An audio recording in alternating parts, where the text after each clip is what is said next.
It was simply there on one humid morning about 6 weeks ago.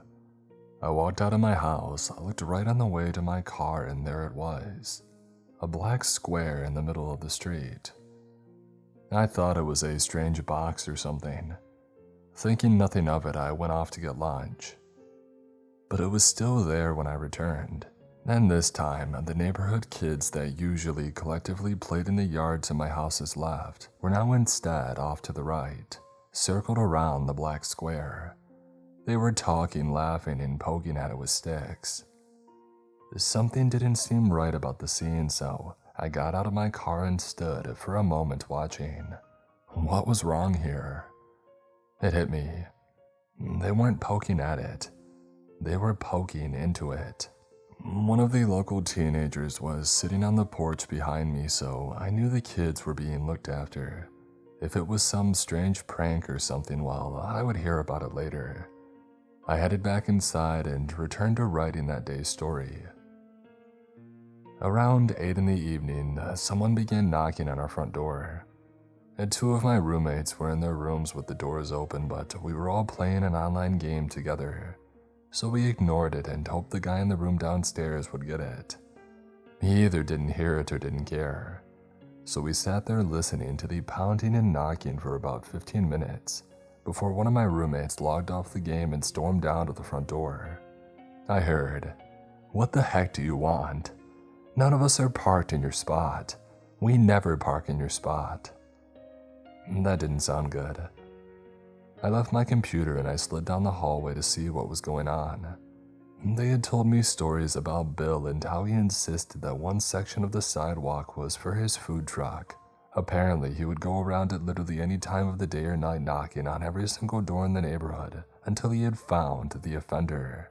This time, Bill was looking not for a car owner but for the perpetrator of the black square prank.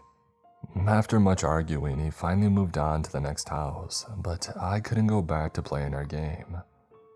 Instead, I wandered out under the evening orange and headed down the street. The black square was odd, its angle seemed to be changing to match me, and I moved my head back and forth a few times rapidly to confirm that it always looked exactly square from any angle. Anton was sitting in his open garage in a lawn chair as I approached.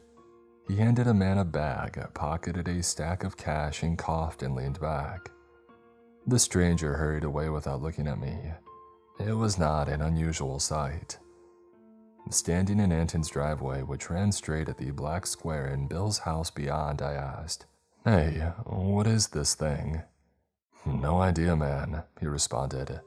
"But it's got me on edge. It's just been there all day. I thought maybe somebody was scoping me out, but it doesn't do nothing."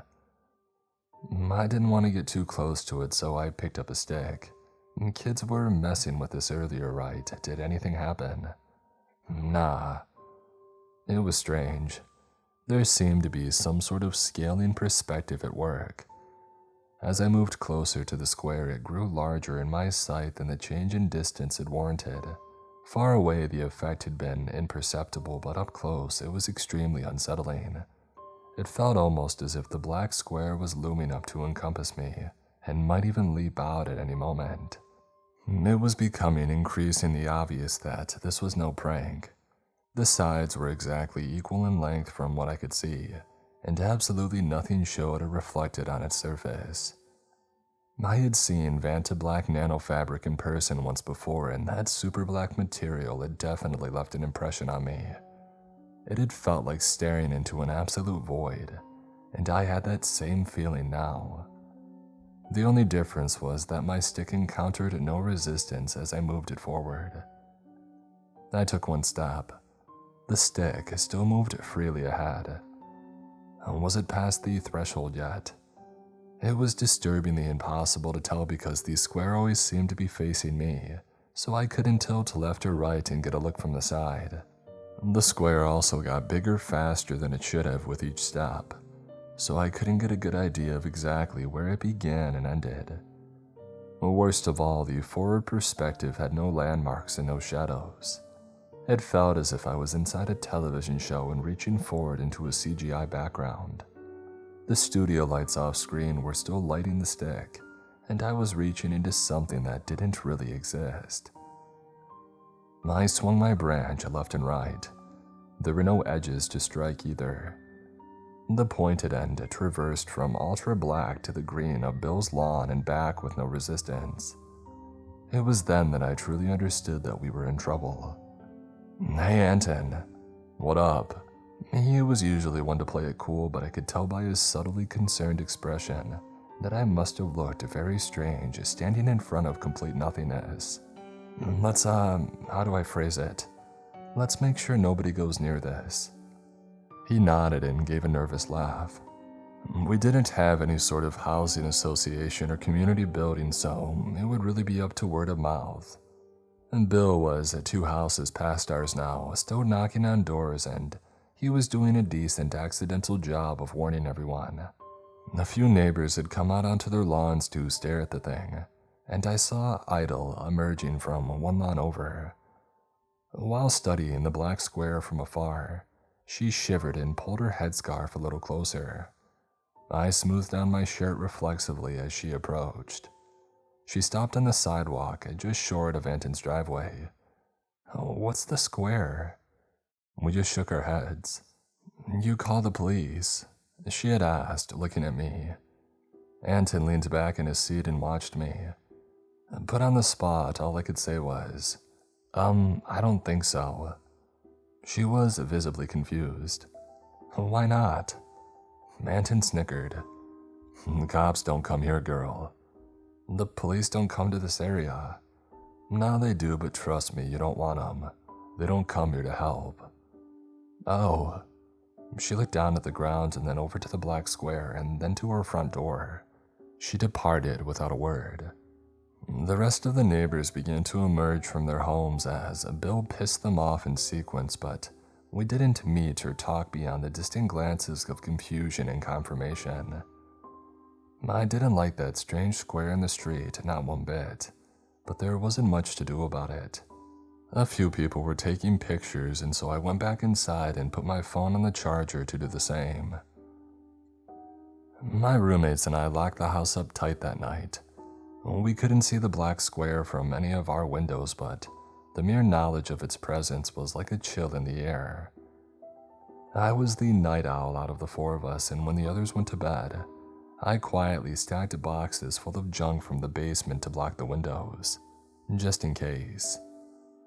In the morning, nobody commented in approval of the boxes, but neither did they take them down.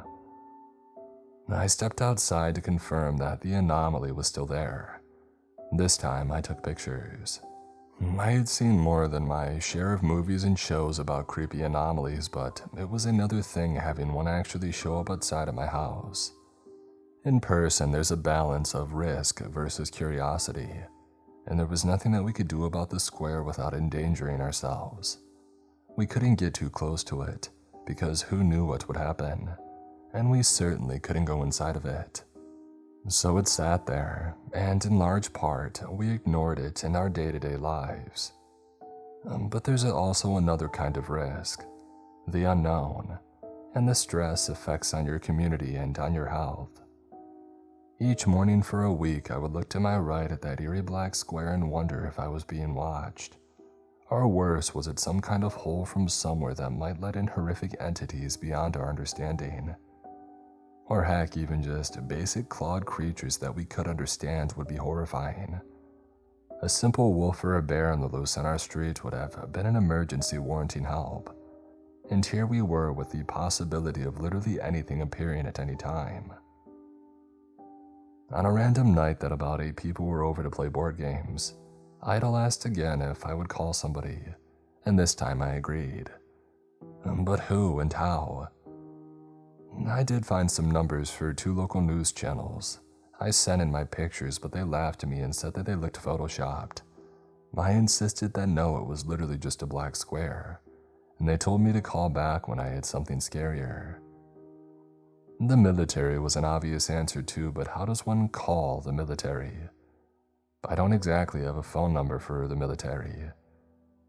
Each night for a week, I waited on hold with various desks, bases, and institutions, repeating my story verbatim each time.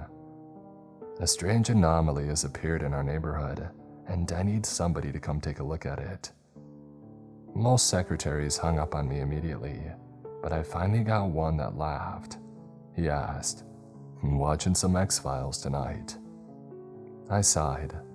"Look, I've been trying to contact someone about this for a week. Let's say hypothetically that I'm serious. Is there some sort of division or group for that?" "No, let me just call Area 51, buddy. They'll take care of you." "Oh, come on.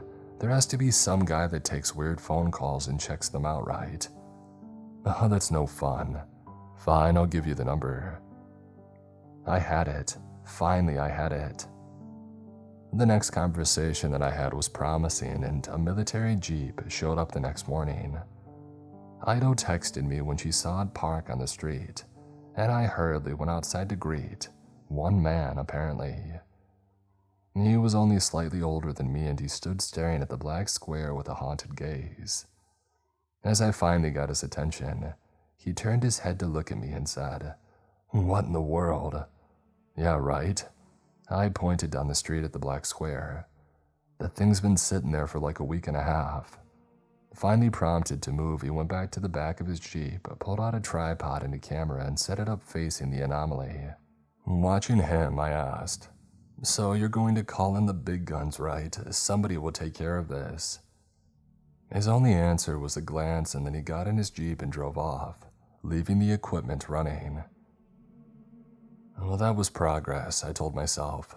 Somebody was aware of the issue now, and somebody was on it. A small consolation as the days wore on.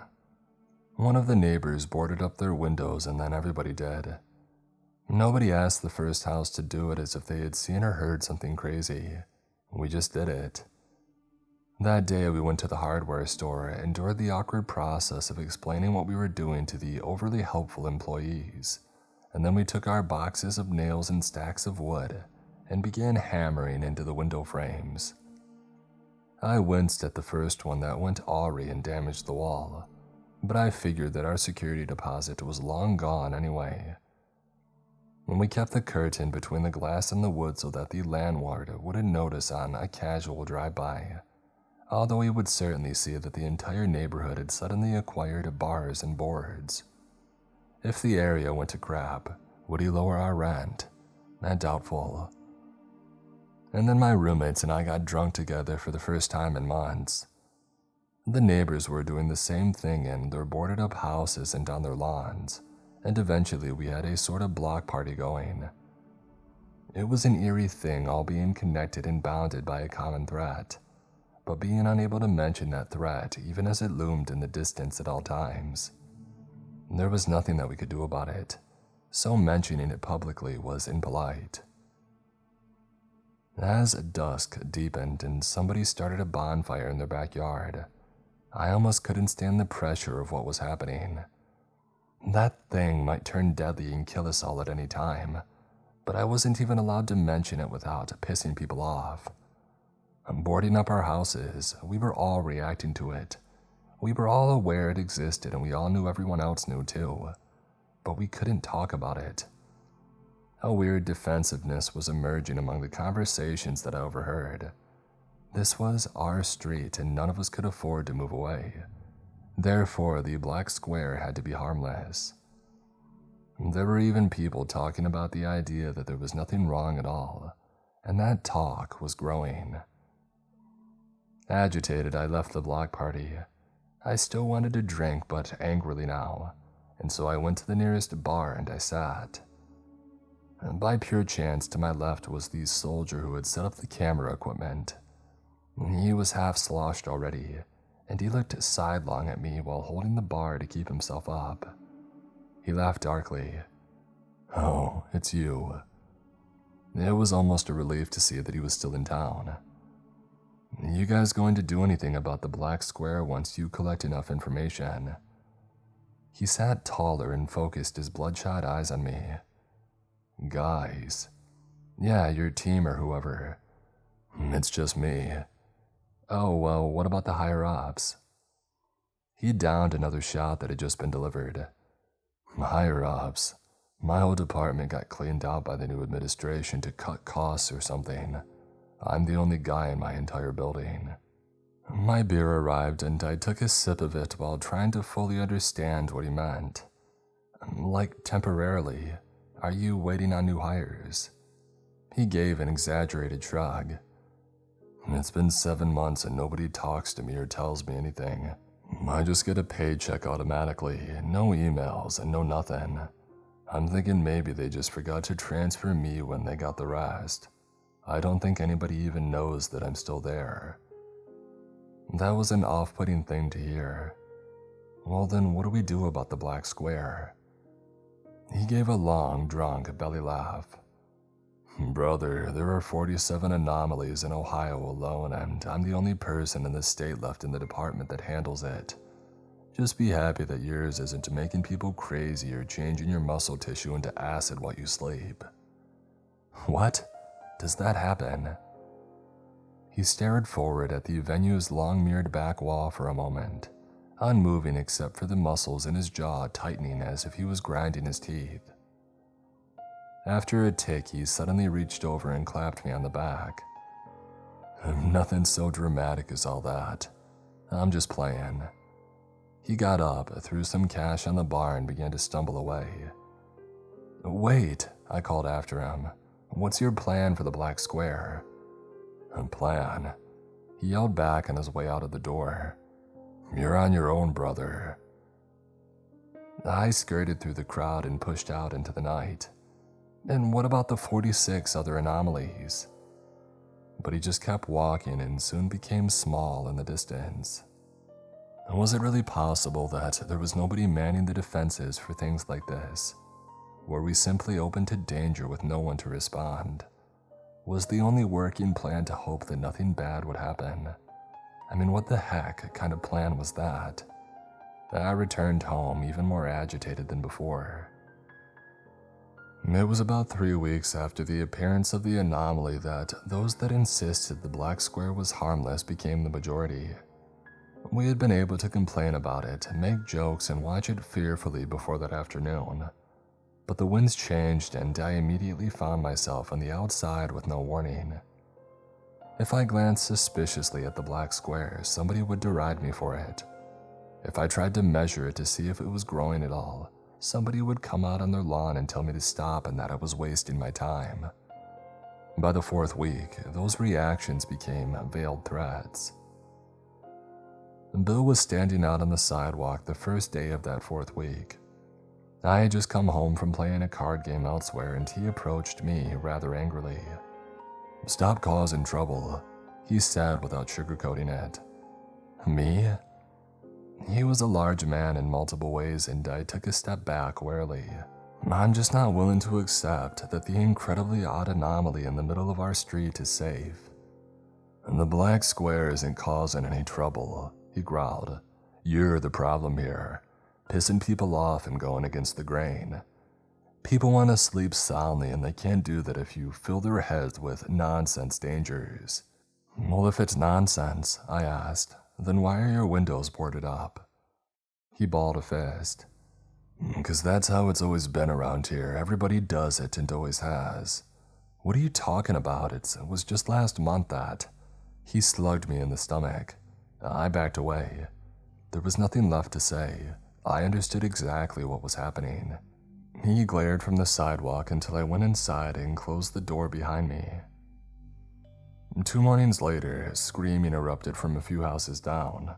9 of us rushed out of our houses with makeshift weapons, only to find that the danger had been the night before.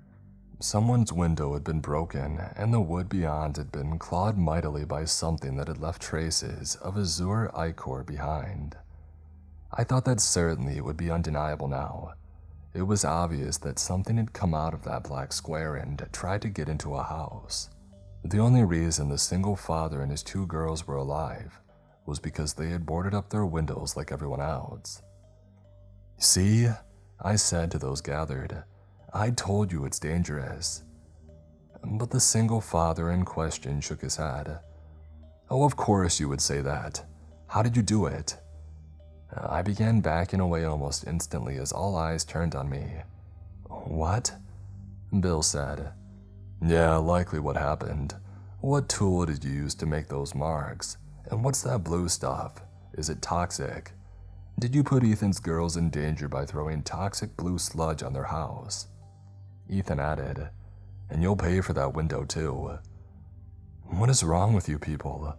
I clutched my bat and continued moving backwards. Idol came out of her house then and asked some of the others in the group what was going on. And they backed off and Bill and Ethan shot me hateful glances.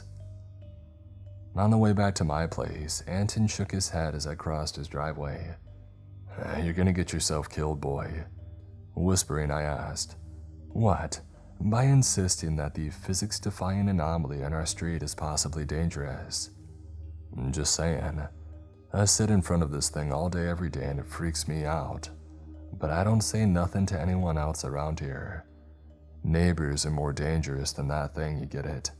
Keep your head down. I mulled over his words for another few days while the attitude in the neighborhood became openly hostile.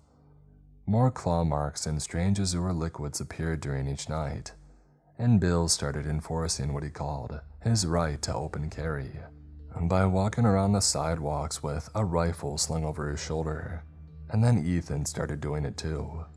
It made me tense, but they had often talked about gun responsibility and part of me was glad to have weapons around given that something was probably coming out of the black square each night and trying to get into our houses. At 4 in the morning on the first night of the 5th week, I heard loud banging on the front door. For 20 minutes, I listened to someone pounding and yelling outside, until one of my roommates shouted from his bed, "Oh, screw off, Bill. We don't have to answer the door for you. We're not parked in your spot." The knocking went silent. My other roommate called from his room. Well, that's the first time he's ever actually gone away. At that, I sat up starkly in my bed. I knew. In that keening instant, I knew. Something had happened out there, some spark. Perhaps the unseen creature had finally gotten someone. Perhaps it had gotten one of the neighborhood children. I grabbed my baseball bat and put on my tennis shoes. Other than that, I was only in shorts and a t-shirt, but there was no time. Running into the dark hallway that connected our rooms, I whispered, "Get your gun out." "What?" my roommate asked. "Get your gun ready," I practically hissed. "They're coming for us." There was a crash of glass and the sound of boards being ripped off in the back of the house to punctuate what I had said. And I heard my roommate jumping up and fumbling around with the case that held his gun. My other roommate just sat quietly and fearfully. "They're not coming for us. They're coming for you." In the dark, I heard his door close and lock. This was no movie situation. I knew this would end very quickly between untrained civilians, and I knew that I was at a big disadvantage. If the windows hadn't been boarded up, I would have escaped that way, but I was forced into a corner. I only had knowledge of the terrain and the advantage of surprise.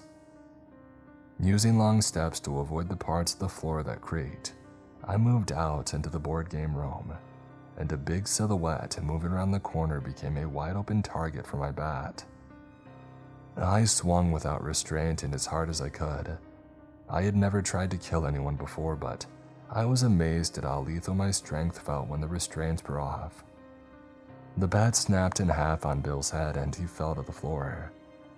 He limply tried to resist, but I pulled at his rifle while screaming obscenities, and he gave it up while groaning on the floor and whimpering about his head. I had won. But unfortunately, there were 7 more silhouettes behind him. Ethan was among them, and I saw his face by moonlight as they dragged me out into the street. "He nearly killed Bill," Ethan shouted. "Proof positive he's the one behind the attacks." "You came into my house with guns," I screamed at them. "You're psychopaths." There were 20 other people out there already, many sticking to their own lawns. By the light of the full moon, they watched fearfully. Some of them asked if what I was saying was true. Ethan yelled over them, "He'll say anything to trick people." They were still holding my arms, but I struggled. "This is ridiculous. You've all got guns and you literally just broke into my house in the middle of the night." "You're a liar."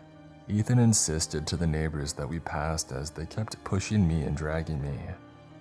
As we passed Idle on her lawn, I realized where we were going. She ran forward and kicked at Ethan. "I didn't leave my country just for you to be the same." One of the men stayed behind to keep her restrained, and I nearly got away because of the distraction. But unfortunately they caught me and continued moving me toward the black square. Even by moonlight, it was starkly visible. "Why are you doing this?" Ethan snarled. "Oh, you know, you monster. I can't let you live after what you did to my little girl." I could see that one of the wooden barricades among his windows had failed. Something had broken its way inside, and red blood was mixed with the azure pools usually left behind. "So you're going to try to kill me by throwing me inside the black square?" I asked loudly so that everybody around could hear. "How does that make any sense if you insist that it's not dangerous? That I'm the one who somehow orchestrated these attacks in the night?" One of the neighbors screamed, "Stop trying to get out of this." She turned and insisted to somebody else that I was a liar, and getting rid of him will stop the attacks. They were lost, and I had known it, but it was only now that I truly accepted that I was not in a neighborhood surrounded by peers. I had been living in hostile territory surrounded by enemies for weeks, and they had become delusional because of their own fear. Living with fear every single day and being unable to do anything about it had turned their fear to anger, and now anger had become violence directed at the only target that they could actually reach, their neighbor. On that first night of the 5th week, they kicked me forward and pointed their guns at me, forcing me to walk into the black square, the unknown source of their fear. It had come to us from somewhere else, but it was now the desperate void at the center of our lives. It was our heart. I had never felt more sharp and aware. Adrenaline seared fire through my every nerve as I kept moving forward away from the guns at my back.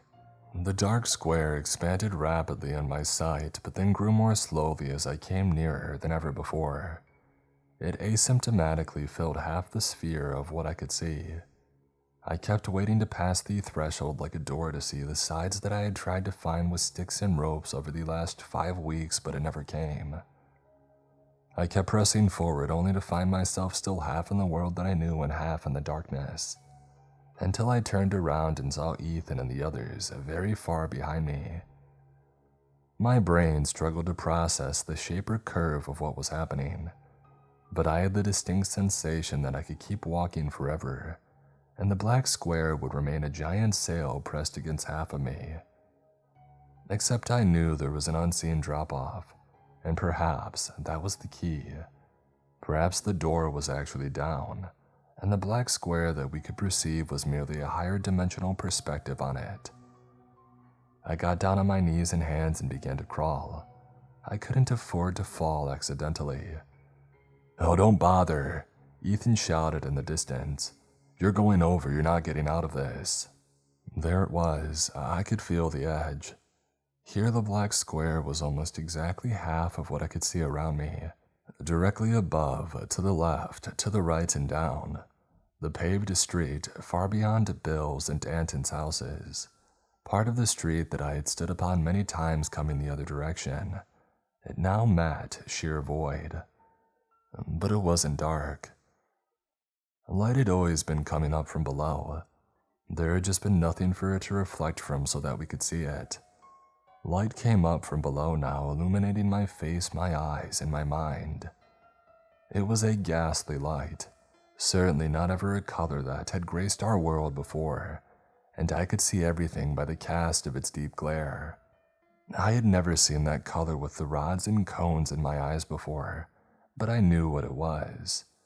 If you could open a door into the mind and observe the hues within, if you opened that door into the mind of a person being tortured with perfect and exacting skill, you would see the chroma of pain. Not just the feeling of it or the idea of it in thought, but the blood of the concept at the core, as a brushstroke on existence. For some reason, I laughed, but I did not smile. I stood and began to walk back. Ethan held his gun forward. Don't you come back here, don't you do it. But I just shook my head. The other men behind him raised their guns too, but they were waiting on him. I didn't slow, I couldn't. As I moved toward Ethan, I told him, "You're human, Ethan, fundamentally capable of good or just neutrality, of cooperation, of peace." The words spilled directly from my raw brain and into the night air. You are not like what's over that edge. Take a look for yourself, you'll understand. The barrel of his weapon glimmered darkly by moonlight, but the square behind me was blacker. "What do you mean?" he asked after a moment, the strain of oncoming terror dampening his tone. I think he saw the look in my eyes. Some small fraction of what I had seen had to still have been lingering in my irises, like a rotting reflection gone bad. "What's in there? What's over the edge?" I couldn't really think at that moment. I put my forehead to the barrel of his rifle and grabbed the trigger under his hands. "Please." He pulled away in fear. "You're crazy." They were no longer a threat now. I drifted past them and back to my house, where one of my roommates peered out of his door and apologized, and the other finally finished finding his ammo. "Danger's past, don't bother," I murmured before going into my room and sitting on my bed. It took 6 days for my brain to develop a coping mechanism.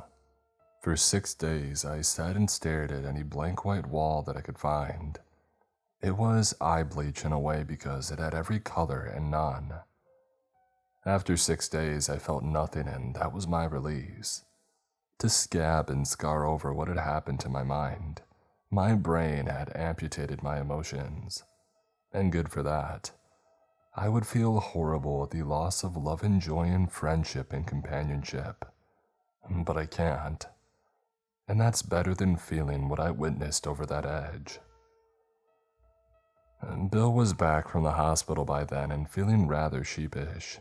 A neighborhood watch had been set up and armed men were taking turns guarding the black square, around which they had built a wall out of bricks and cement.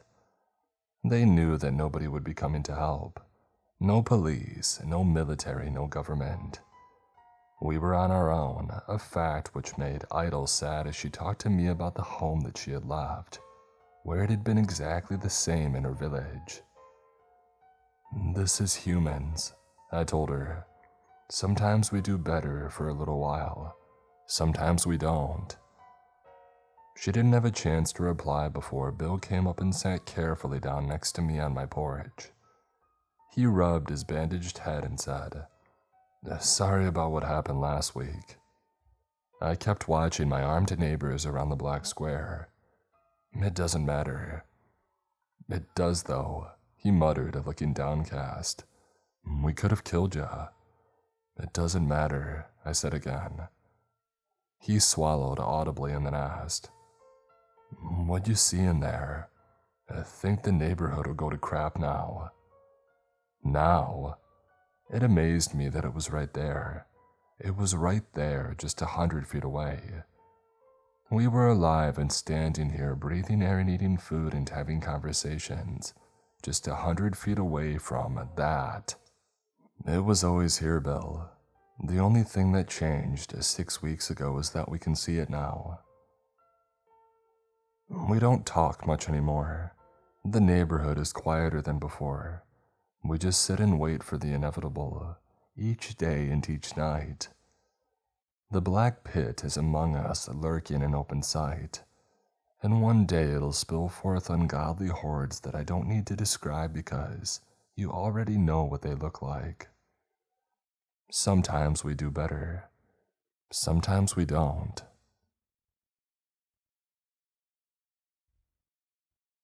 When it happened, I held tightly onto my pillows to keep from spinning off the bed.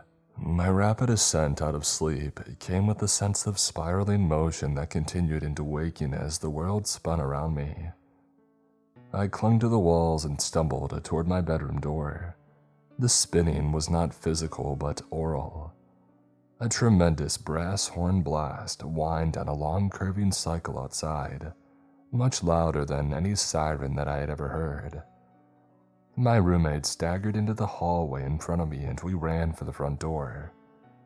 I shouted, but I could hardly hear my own words over the siren. We burst out onto the porch in our pajamas before we realized that we had no idea what we were doing. What was the bellowing and undulating note even for? It looked to be somewhere around midnight and the night air was weirdly warm, but it wasn't raining. Was it a tornado warning? Across the street, dimly lit silhouettes began to emerge. We yelled and made hand signals, but communication was impossible. While some watched from their stoops, a dozen of us gathered on the pavement to try to hear one another over the din. It was only as those silhouettes came within a few feet that I recognized the faces of my neighbors. The horn's deep vibration faded away, leaving us in a thick blanket of sudden silence. After rubbing his ears for a moment, our neighbor Bill asked, "Anybody got their phone with them?" That was sensible. I had fallen asleep with my phone in my pocket and I grabbed it once he had made me think of it. The screen faintly illuminated a strange murkiness in the air. I frowned and entered my passcode. I'm not seeing any warnings or anything. I continued to search online until my gaze set upon a simple but profound concern on my screen itself. "Guys, it's 9 a.m. Another neighbor, Anton, looked around at our night-cloaked street. "You're kidding me." No, I followed his gaze. I had assumed it was the middle of the night, but now that I thought about it, the darkness around us was less than natural. The lights on the houses radiated muddy auras as if they were underwater, and a cloying miasma hung in the air that made it subtly hard to breathe. Something's wrong. There's a special sort of terror that comes upon a group of people who, together and all at once, realize that they are not as safe as they thought they were. We scanned the unnatural gloom, each of us turning until our backs were to one another. Do you hear something that sounds like crickets or cicadas? Don't be ridiculous, it's the middle of winter. One of my roommates pointed. There. A single drop of glimmering azure ichor hung from a nearby tree. Bill screamed the order. "Everybody back inside." Our circle broke into a scattering spiral as we each ran for our homes. My roommates and I didn't look back until we were inside our house behind a slammed and locked door. Running to the front window, we pushed the furniture aside and crouched to peer under the curtains. Out there in the oppressive ink, the street was still. Nothing moved, save for the concerned faces in windows opposite. Yet we knew that something was out there. A very tangible sense of something nearly waking began to decline, and we waited wordlessly until the unknown enormous presence out in the darkness returned to full slumber. But the darkness itself remained. My roommates and I paced the living room while waiting. Nobody online or on television made any mention of the event, so we soon realized that it was only us. It was just our neighborhood. And things were almost normal here. One of my roommates complained angrily. What did we do to deserve this? 10 o'clock came and went, and then 11 and finally noon. We began to receive texts and calls from our jobs, and we argued about what to do until we were forced to face the fact that life had to go on.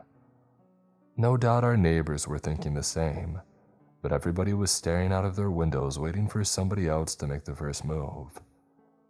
Well, we were young, fit, and stupid, so it was up to us. We opened our front door just enough to squeeze through, and then we dashed for our cars. I fumbled with my keys as that sense of a waking presence shot adrenaline through my veins. Whatever it was, it sparked primal terror in me, as if my very genetics held a fearful memory of it. My roommates got their cars turned on and peeled out. I just barely managed to get inside, turn the ignition, and follow them. Ahead, the entire world looked cloaked in darkness, but their cars began to slide strangely as they neared the T intersection at the end of our street. I only barely managed to avoid them as white glare blinded me and ice appeared under my tires. The world was still there, just as bright and cold and snowy as before. That sickening warmth existed only in the darkness. Looking back, our neighborhood sat perfectly normal behind us. We could even see our neighbors staring at us from inside their homes. From this vantage point, there was snow on the rooftops and on the sidewalks and street that had not been under our feet during our panicked run to our cars. We rolled down our windows and exchanged confused guesses as to what the heck was happening, but the best that we could come up with was, it was another reality bleeding over onto ours. Lacking any idea what to do about it, they proceeded on to work, but I stayed behind a few minutes to test the edge. There was no shift. I was either in the warm darkness or the cold light, never both and never halfway. Stranger still, the two were at slightly different angles, almost the way light gets refracted when looking into an aquarium. I could fix my sight on a distant point, step over, and find myself looking somewhat off my target. I took this video of the transition between modes of existence while I mapped the exact boundaries and found that it was a perfect square containing our street, our houses, and our backyard. And two always without exception, time in the darkness came partnered with that rising sense of fear. Something out there had sensed my presence, but if I kept it short, I could avoid truly waking it. In that manner, I drove up to each house and warned my neighbors one by one. As long as we stayed inside of our houses or our cars, we wouldn't incite further danger, or so we hoped. There was no way to be sure. The rest we simply had to endure. Random claw marks on anything wooden, stinking azure ichor left behind by creatures unknown, and a perpetual feeling of being under siege. Our night-shrouded days became permanently spent indoors.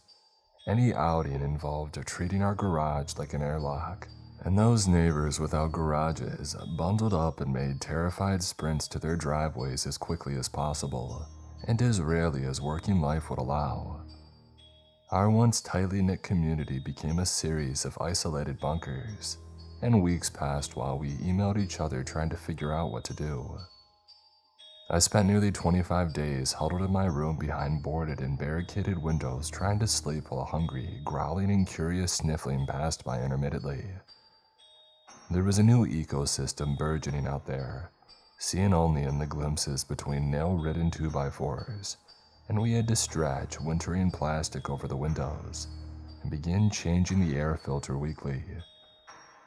The deepening murk was clinging taut and otherwise didn't intrude into our homes like a normal gas, but not a single one of us believed it would stay that way forever.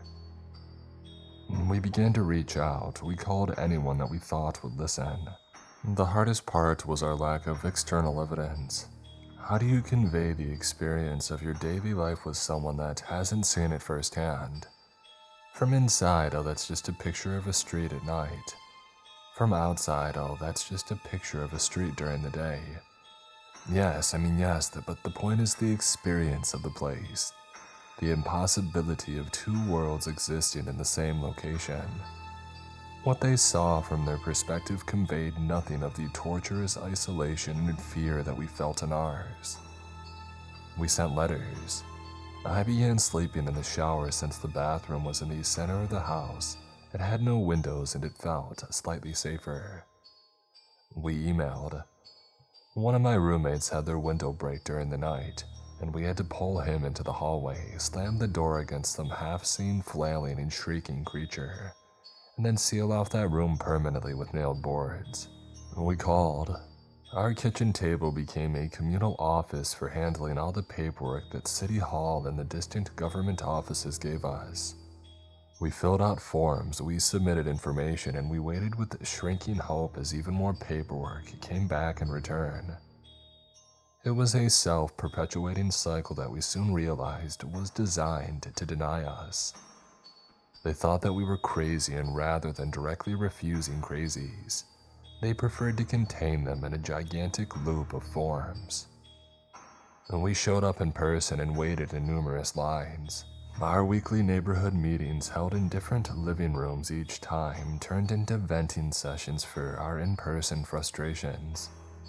Our neighbor and my close personal friend, Idol, told us how she had waited for an appointment with the mayor until they turned the lights off in the building, and she realized that he had no intention of seeing her. One of my roommates talked about how he had gotten banned from the DMV for trying to show people video of the border transition from night to day. Another neighbor talked about being turned away a dozen times by random passers-by who thought that she was homeless and asking for money.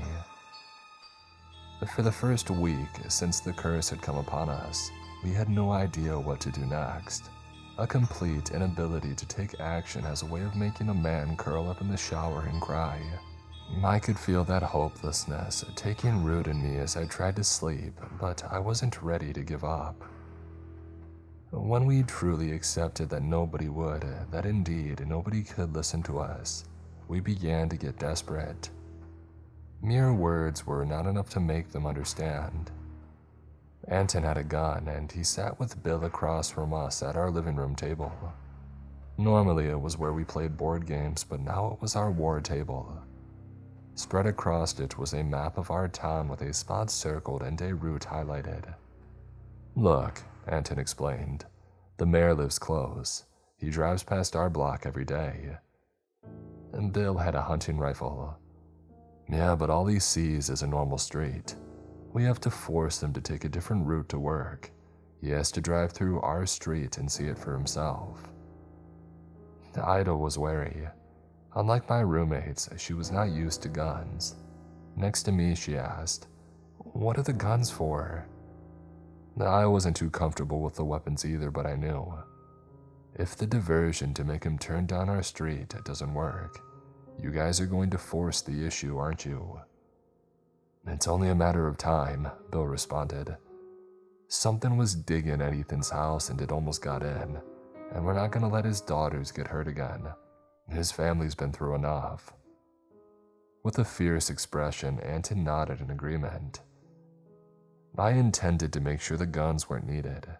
The use of force would only damage our cause.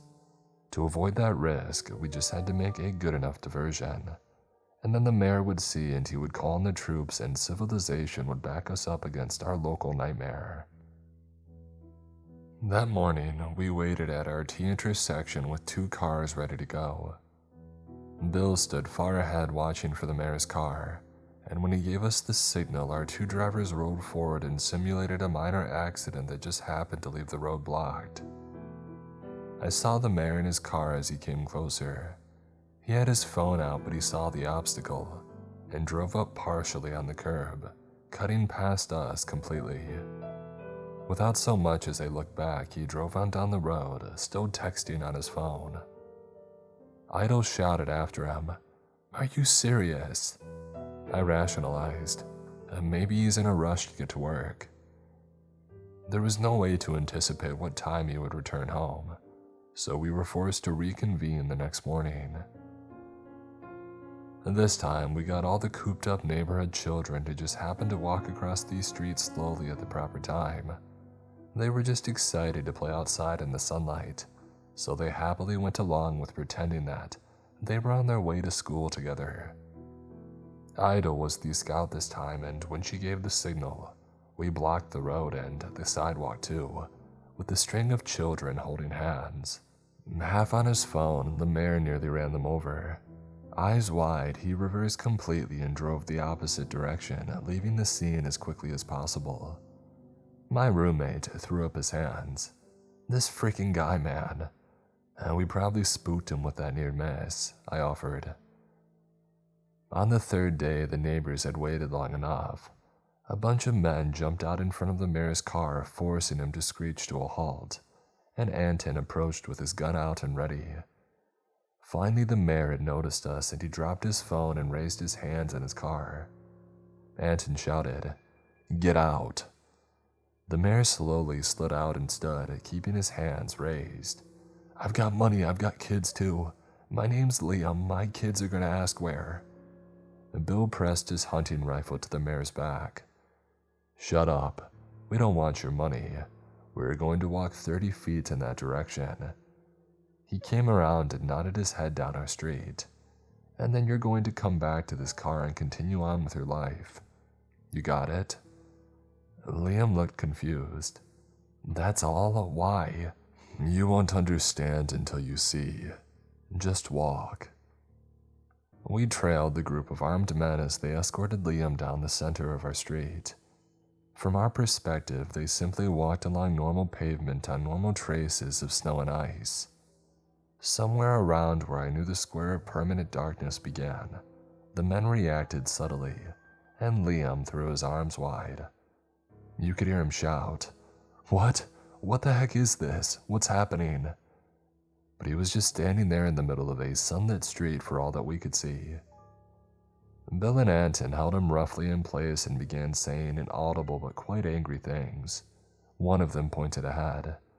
"What? Oh God, what is that?" Ido and I looked at each other. We knew instinctively that they were holding him in place while that fearful presence began to wake within. Out where we were, there was nothing but a chilly breeze. But in there, the mare began to scream. The longest that any of us had stayed out in the unhallowed pitch was 7 minutes, and that had been by accident. The old woman who had fallen had started to scream in abject terror, and the 2 men who had run out to grab her returned with wild looks in their eyes, and a feeling, according to them, that they had just barely escaped, fully waking the horror out in the unknown reaches of that world. One of my roommates asked, "It's been 5 minutes, right? How long are they going to keep him in there?" I looked at my phone. 5 minutes, 10 seconds. Bill and Anton held the mare fast as began to writhe in absolute panic. 5 minutes and 40 seconds. "Guys," Idle yelled, "do not do more." She cursed as they ignored him. 6 minutes. I began to prepare for some action that I hadn't decided upon yet, but a feeling of slowly waking awareness reached us as we stood there, and the world became dark. Immediately, adrenaline poured pure alarm into my voice. "Bill, Anton, we're inside of it now too. The black square got bigger." 6 minutes and 30 seconds. Processing what we meant, they turned toward us in shock. The abject terror those 2 men and that old woman had told us about was no joke. A beast, the likes of which the world had never seen, stirred in its sleep, on the verge of opening whatever it had for eyes, and it would know us and crush us. Idle screamed, and Bill and Anton and their men dragged the mare as fast as they could towards us. Just as the fear reached a point of ultimate panic within me, I followed them 2 feet down the road. We stood under the sun on bright white snow, panting and breathing and trying not to vomit. Composing himself but still red-faced, Liam grabbed several of us by the shoulders in turn and looked us in our eyes. "You're the crazy people, the ones that are bothering everyone, but you're not crazy, are you? That," he pointed, "is what you live in every single day." I couldn't help myself. I actually began to cry a little bit. "Yes," I breathed, misty-eyed, matching his gaze as he clasped my shoulders. "Do you understand now?" "I do." He looked back at our street wide-eyed. "I do, my God. Something has to be done about this right now. I'll call the military. I'll get the National Guard here. We'll get all the scientists. We'll fight this." To be heard, to be understood, to have our plight shared. The feeling of freedom and hope was incredible, and we saw Liam to his car and celebrated amongst ourselves as he drove off to City Hall. The police intercepted Bill at the same intersection the next morning, arresting him for attacking the mayor. One of our neighbors saw it happening and group texted us.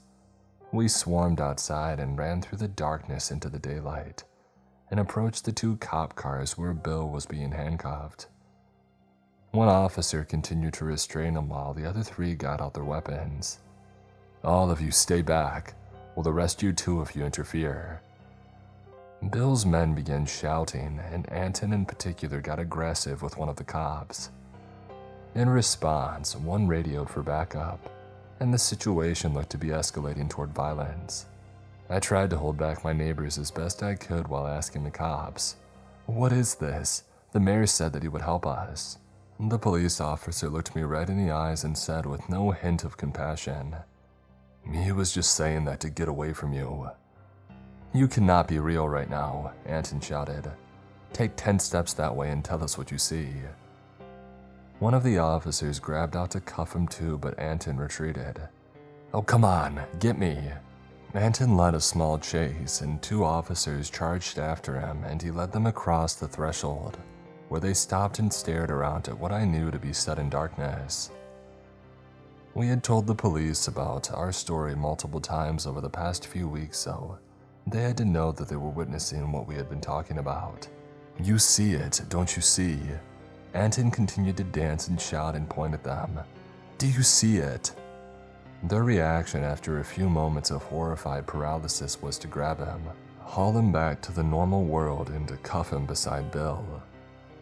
The other officers hadn't missed their moment of confusion. One asked, Fred, what was that?"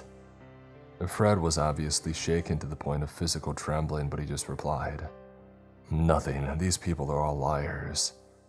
"You sure? It really looked like you saw something." "They're liars, all right, it's all BS."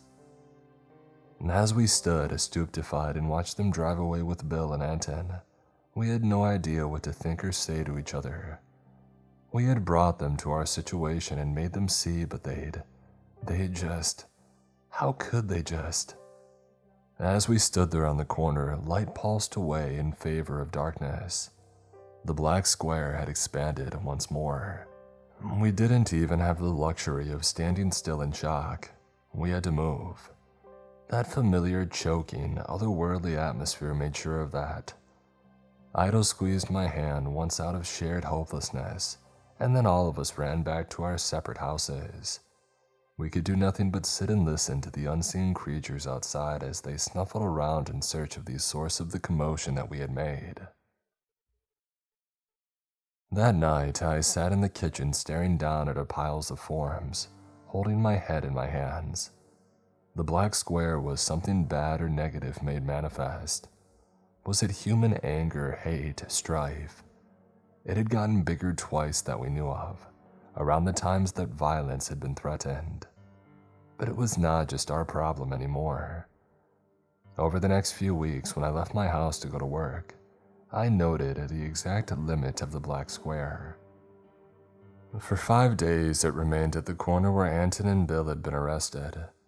The mayor no longer took a morning route past us, so I knew that he was unaware that the limit had expanded that weekend to cover the perpendicular pavement as well. Our town was small, a mere footnote in the world, but I had a feeling those in power would want to know that our problem would eventually become their problem. I stopped by City Hall that Monday to yell bitterly in the lobby that the black square was expanding. The mayor himself came to shout me down and tell everybody that I was a liar, and order me arrested. I ran to my car and drove for the darkness, now a haven of safety from detainment, and I found that the border had expanded yet again. The people that lived in the houses perpendicular to ours came out under their lawns and stared around at the early fall of night. I screamed at them out of my car window to go inside, and they listened once that feeling of abject terror that I knew well began to creep upon them. And now, a second community was slowly joining us in perpetual isolation and fear. Together with this new blood, we stormed the rest of town, not with violence, which would just make the black square bigger, but with peaceful protest. We pasted flyers everywhere stating simply, "The black square is growing." And because Bill had gotten out on bail, others we posted stated, "Free Anton." We gathered outside of City Hall, making sure to stay in designated protest zones to avoid the threat of arrest. The mayor hurried past us each morning and eventually began taking a back entrance. We shouted at passers-by that our problem was becoming their problem. Well, they ignored us until the 3rd and 4th Street. Those parallel on either side of the expanding square joined us in our crusade. But nobody listened, and the black square started to expand at a faster rate. It was as if our efforts to raise awareness were only making the corruption stronger.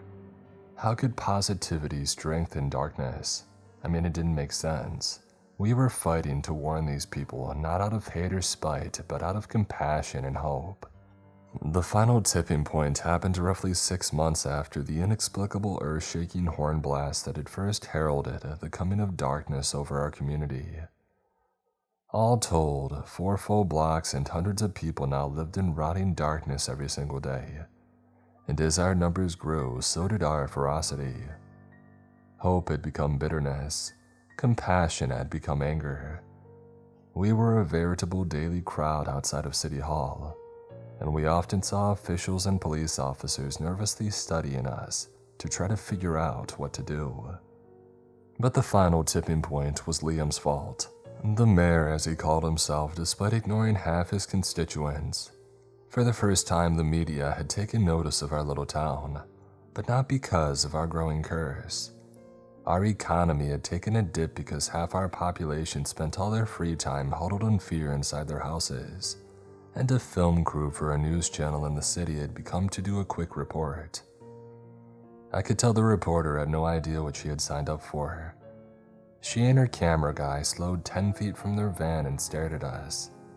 I could see her asking the mayor what was going on and pointing at us.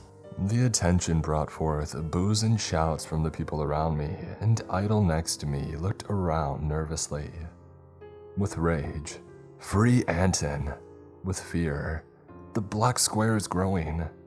And with vehemence. You can't ignore this forever. The reporter regarded us for a moment and then asked politely, "Hey, clearly. Hey, hey." Our assembled dozen slowly quieted down and she continued, "What's going on here?" Too many people began talking at once. While she tried to decipher what we were protesting, some of us sent texts and made calls, telling everyone that a film crew was here. The citizens of the affected neighborhoods began arriving in droves, swelling our numbers from dozens to hundreds. The mayor made calls of his own, and one by one cop cars began to pull up. They had expanded the force in recent months because of us, and I guessed it was in preparation for a moment exactly like this one. "Well, hey," the reporter finally told us. "We're gonna do our scheduled interview with the mayor here, and then we'll swing back and talk to y'all. How about that?" We must have looked eerie staring at her like that. Nobody had offered us hope in so long that we hardly recognized the sight of it. Our crowd watched her ascend the steps of City Hall, fix her hair, and begin filming the mayor. She began by asking a few standard-seeming questions, but then she got to a question about the downturn in our area. "Mayor, isn't economic policy for the local industrial region a major portion of what you do here? Is any part of this the fault of City Hall?" Even from our distance, I could see his face change. His polite smile fell as his mask had cracked, and he swept a hand out towards us, directing the camera to follow. Quite clearly and loudly he answered, "It's really the fault of certain lazy demographics around here. Some people just don't want to work." The people around me reacted as if struck. I could physically feel their surprise, shock, and affront move through me like a wave. Idol grabbed my arm, and this was bad. A few shouted angrily. And clearly at his breaking point after months of our persistent efforts, the mayor forgot himself and shouted in response, "Oh, go back to your trash communities and cry about it." Dead silence fell. Opposite of us, even the cops stared up the steps aghast. In one fell comment, the mayor had succinctly informed us that the local government would never listen to us. It wasn't that they couldn't understand, they did. They had seen it with their own eyes. It was that they didn't want to listen. They didn't just not like us, they hated us. But why? Why were we hated for having a problem that we couldn't do anything about? Yeah, we had clashed a time or two, but to hate us, I mean, why? We were fellow humans. We weren't trying to tear them down. We weren't trying to take away what was theirs. The cops had backed him up on it. How could they all despise us? I held on to Idol's body as hundreds of roaring neighbors charged forward around us. She screamed as I took several heavy hits from accidental collisions. The crowd surged up the steps as Liam ran with the reporter and her cameraman. The police ran after them, batons and guns out.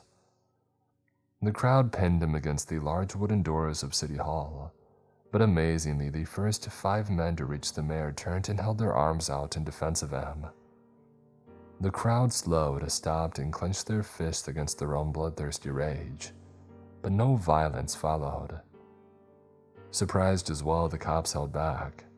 In a wide line at the base of the steps, they waited.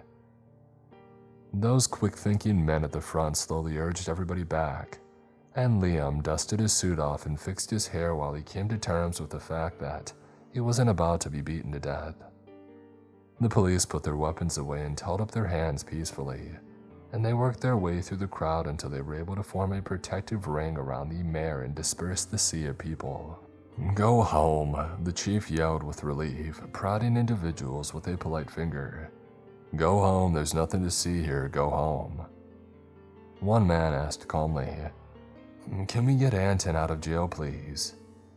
The chief nodded and turned away to make a call on his radio. Idle and I remained in place, still stunned that violence hadn't broken out. For a good 10 minutes, the bulk of the crowd dispersed, and then the reporter resumed her interview. She asked, "Would you like to tell us anything about this Black Square issue?"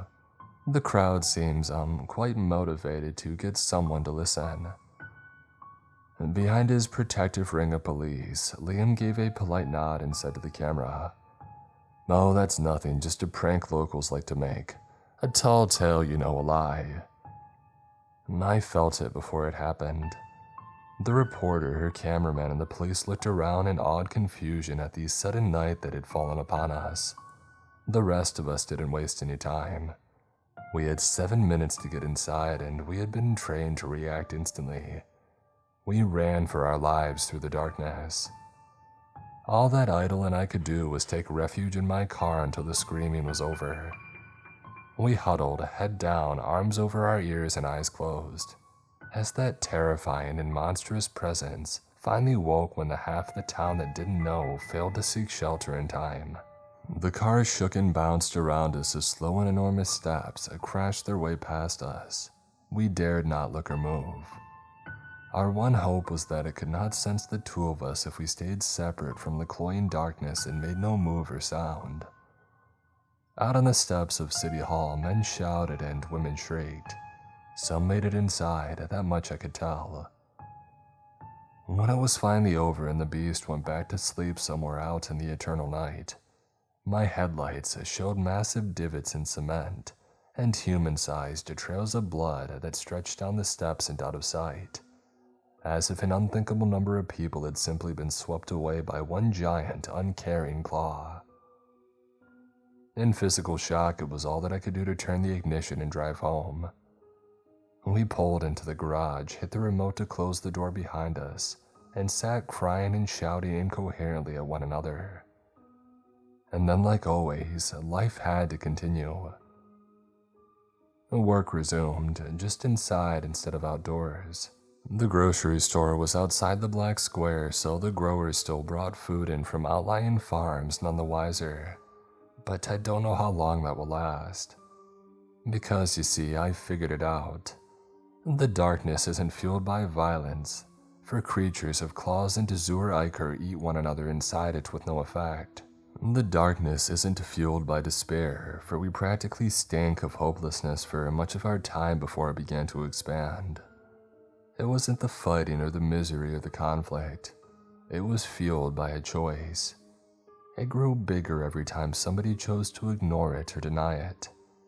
It grew the most when someone chose to knowingly lie about it. And thus, our horrible paradox. Trying to make people aware of the problem like I'm doing by writing this just makes it worse. The more people hear about it, the less they want to hear about it, and the bigger that it gets. But I have to try. As I sit here watching our state governor tell everybody on the city news that our town has no Black Square, that we are lying and that the Black Square doesn't exist, I see a death spiral. As we ran in a spiral that first dark morning out of fear, as we made it worse by trying to make it better, I see a train of madness with no conductor on a track headed towards a cliff. Thus I say to you, knowing full well our shared doom, that the world will be choked in denial than lies all the faster for my warning. Neighbor, the black square is growing.